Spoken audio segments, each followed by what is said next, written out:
மதுரை ஜீவா நகர் பகுதியில் நேற்று முன்தினம் இரவு பெட்ரோல் குண்டுகளை வீசிவிட்டு இளைஞர்கள் தப்பி ஓடிய நிலையில் சம்பவத்தின் சிசிடிவி காட்சி வெளியாகியுள்ளது. அதனை முதலில் பார்க்கலாம்.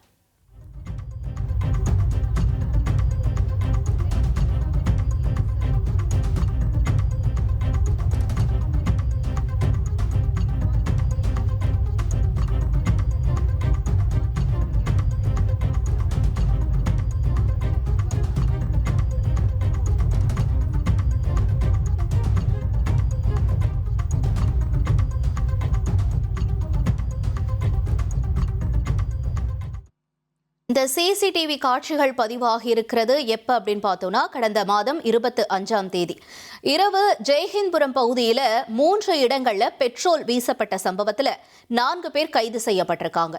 இந்த நிலையில மீண்டும் ஜீவா நகர் 2வது தெருவில் வாகனங்கள் மேல பெட்ரோல் குண்டுகளை வீசிட்டு இளைஞர்கள் சிலர் ஆயுதங்களோட தப்பி ஓடிய சம்பவத்தினால அந்த பகுதி மக்கள் அச்சத்துல உறைஞ்சிருக்காங்க.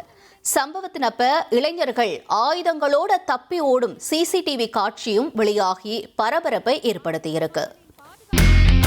இனி செல்லும் இடமெல்லாம் செய்தி. தந்தை டிவியின் வாட்ஸ்அப் சேனலை ஃபாலோ பண்ணினா செல்லருக்கும் இடமெல்லாம் செய்தி. இதோ QR கோட் இப்பவே ஸ்கேன் பண்ணுங்க, ஃபாலோ பண்ணுங்க.